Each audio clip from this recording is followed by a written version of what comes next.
In other drug news, Vioxx, one of the top-selling prescription painkillers, may increase a person's risk of having a heart attack, according to a study published in the latest issue of the Journal of the American Medical Association. The research looked at the rate of cardiovascular incidents such as heart attack, sudden death and stroke in 2 clinical trials and found that among people with rheumatoid arthritis, Vioxx may increase cardiovascular events twofold. Merck & Co., the makers of Vioxx, dispute the analysis. They conducted their own studies of Vioxx among 28,000 patients, in which some were given Vioxx and others were given a sugar pill.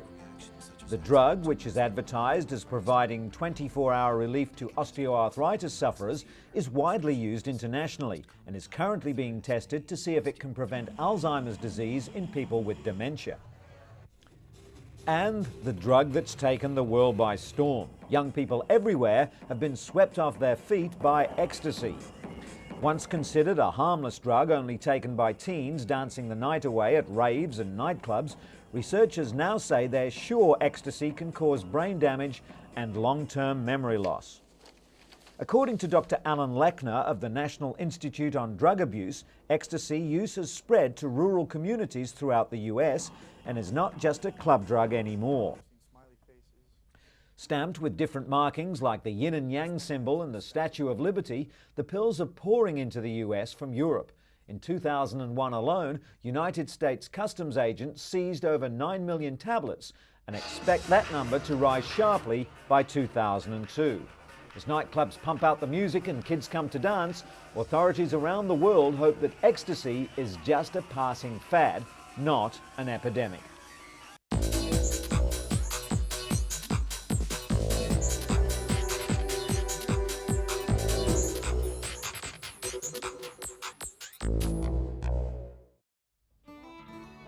"91-year-old Ruth has trouble walking, hearing and seeing.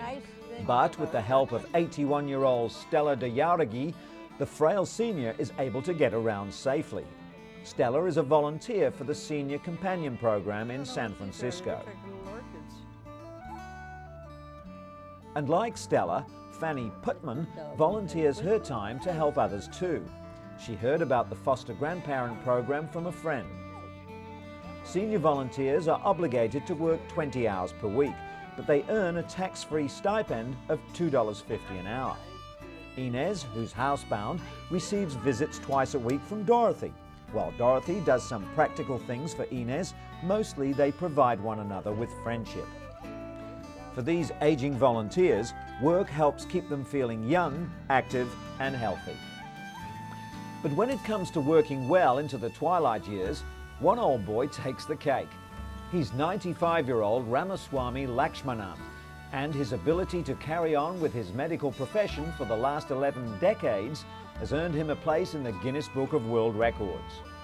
Recognized by the Guinness Society recently, Lakshmanan is the oldest medical practitioner in the world today. Madras Medical College was his alma mater, and since his appointment in 1930 as head of pathology in the government hospital at Vellore, Lakshmanan has never stopped practicing.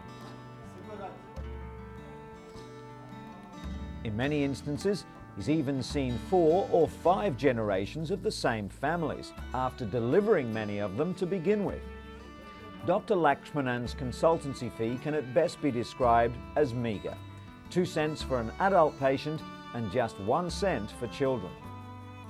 He even includes the medicines for free, which he has an assistant dispense for him next door. The aging medic has no kind words for his fellow practitioners who charge exorbitant fees. According to a friend and neighbour, P.K. Ramamurthy, the good doctor can detect ailments just by looking at a patient's face. His methods are simple, but long queues of patients attest to his success.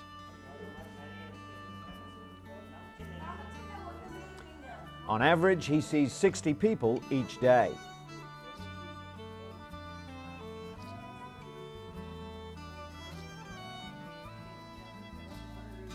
His simple work practices are in keeping with his simple and very disciplined life. He rises at 5 a.m. each morning, bathes in cold water, and prepares to have a coffee. Then he takes bread and milk and goes to work. Dr. Lakshmanan believes his daily regime is what has kept his body trim and healthy and his mind sharp. The much-loved medicine man plans to keep healing the sick for some years to come, Guinness World Record or not.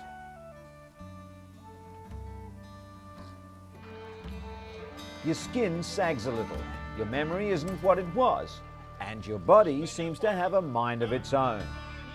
Are these really the golden years? Absolutely. With a renewed focus on fitness, millions of elderly are determined to fight the effects of aging. They're exercising their bodies and minds by dancing, laughing, taking up new hobbies, and making new memories. Some are still winning contests. At this year's Elderfest in Washington, D.C., more than 1,000 older people turned out for a morale boost and reminders to stay active. Drink lots of water and always celebrate the good old and new days. It just goes to show that it's never too late to be fit and fabulous. And proving that it's never too late to be a beauty queen, 91-year-old Dolores Garces was recently crowned Miss Grandmother in Mexico City. Cheered on by their children and grandchildren, 45 women from all over Mexico competed in the 10th annual Grandmother Beauty Contest.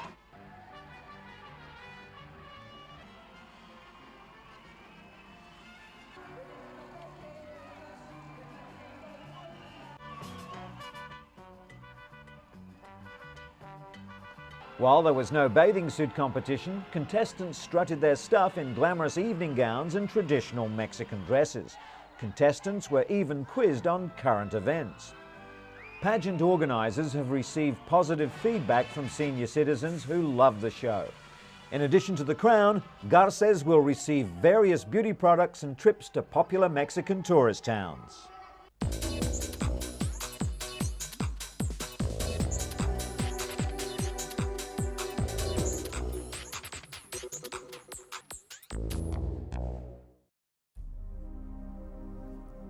In response to the increasing number of anthrax scares in the United States, the Mayo Clinic has released a new rapid response DNA test that can determine if an individual has contracted the anthrax virus in under 30 minutes.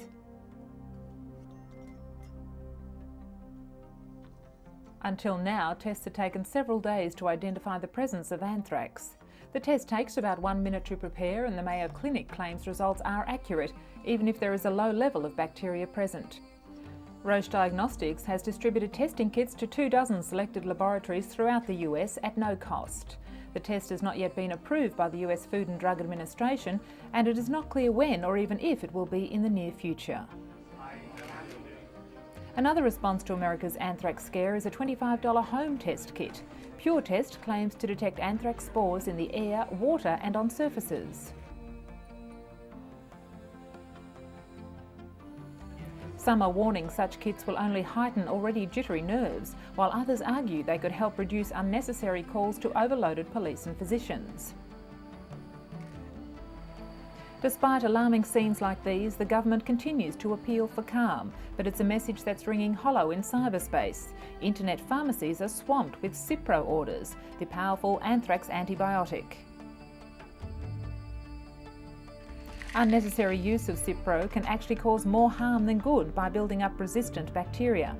But as the threat of anthrax contamination continues, the message to stay calm is increasingly falling on deaf ears.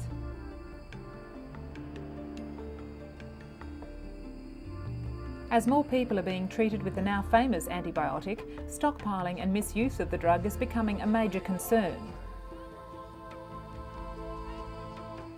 Capitol Hill staff and US postal workers are already treating Cipro like an old friend during difficult times. The wonder drug kills most bacteria, so the body's immune system can fight toxins released into tissue by the anthrax. But doctors warn this drug must be used very carefully. For instance, if a dose is missed, the anthrax multiplies, but this time with a possible resistance to Cipro. All antibiotics have side effects, but Cipro can be particularly strong, and even antacids can make it ineffective. Experts say antibiotic abuse will hurt more people than actual anthrax exposure. The bacteria may develop resistance to Cipro naturally over the course of years, but with widespread abuse it could happen within months. As a result of the recent spate of anthrax attacks in the United States, biologists and other researchers are taking steps to raise security at universities and institutions where hazardous bacteria is stored.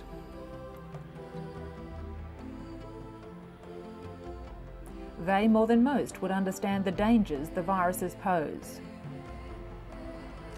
But at the same time, they believe that a complete clampdown on access to collections of germs would ultimately result in far fewer scientific and medical breakthroughs.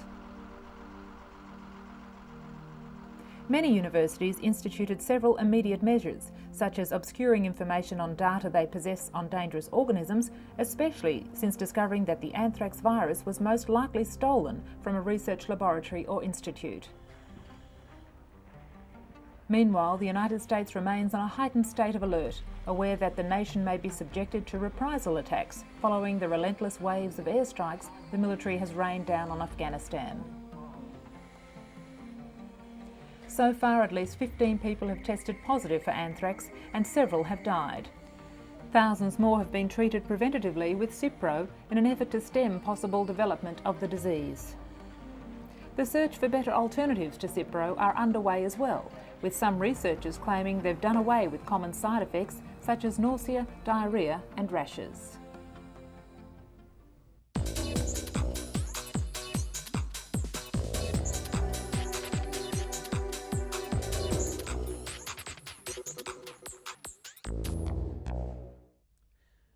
Delia Gamboa suffers from postpartum depression, a crippling condition which affects more than 15% of new mothers.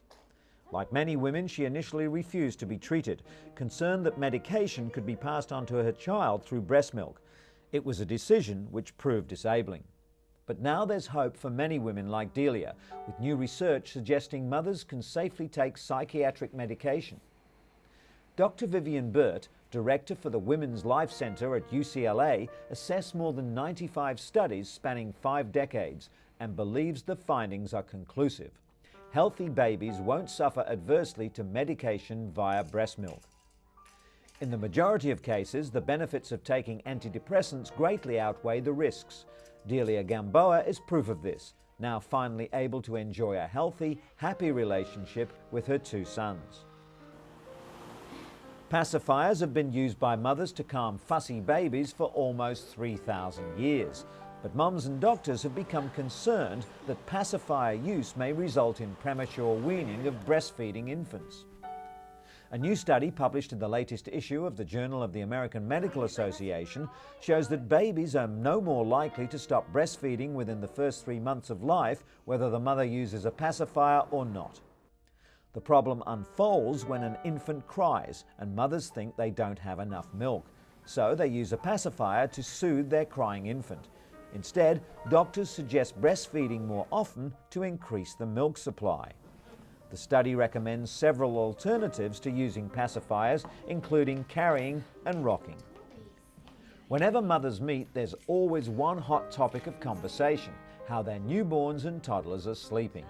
Joe and 10-week-old Will and Shana and 11-month-old Perry have an expert listener in Dr. Harriet Hiscock, a paediatrician at the Royal Children's Hospital in Melbourne, Australia. Dr. Hiscock has surveyed 740 new mothers who've had problems with their child's sleep. She advised them when to calm their fussy babies and when to let them cry, which not only ensured better sleep, but helped the mums ward off postnatal depression. The controlled crying approach thus improves the well-being of both child and mother. Sally Bernard takes a break from her hectic schedule to visit with her 13-year-old son Bill. He was diagnosed with autism at age 4, but she says he showed symptoms almost 2 years earlier. Just down the hall at a Cambridge, Massachusetts hotel conference room, Sally takes part in the first public hearing on the risks of mercury used as preservatives in several childhood vaccines. Hundreds of medical experts also attend the gathering before the US Institute of Medicine, including Dr. Jeff Bradstreet, who's studying the mercury levels in about 200 autistic children. He believes they had many times more mercury as other healthy infants and suspects that mercury may cause autism. Studies have shown at just 3 months, some infants receive more than 100 times the EPA safe limit for mercury. But whether these exposures cause developmental disorders warrants more research. The FDA says older vaccines still contain thimerosal, a preservative containing mercury. But all childhood vaccines are now available without this preservative. And so we come to Ganga and Jamuna Shrestha. They were discharged from Singapore General Hospital recently and were able to go home with their parents to Nepal. The now separated Siamese twins will live in the Nepalese capital Kathmandu with their family and will be supported by a team of medical experts from Kathmandu Hospital.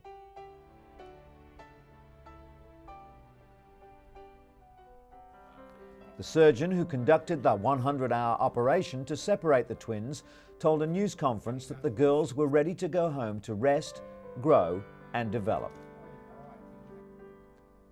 Professor Ho Yun explained that the 18-month-old girls had already been through quite an ordeal, such as major operations every other day for about 3 to 4 months.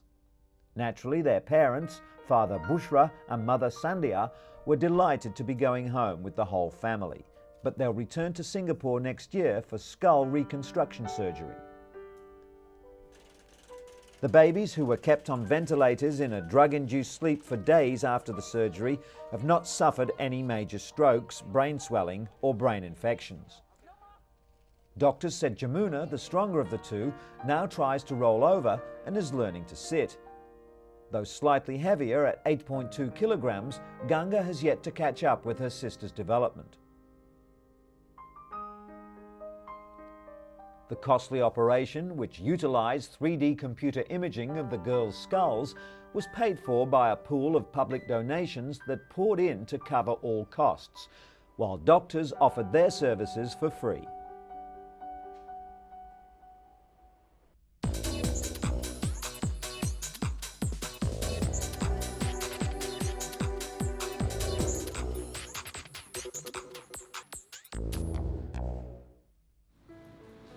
Architect Alison Dunn has multiple sclerosis, a neurological disease that strikes younger people. While severe MS symptoms include paralysis, Alison suffers a milder form known as remit and relapse.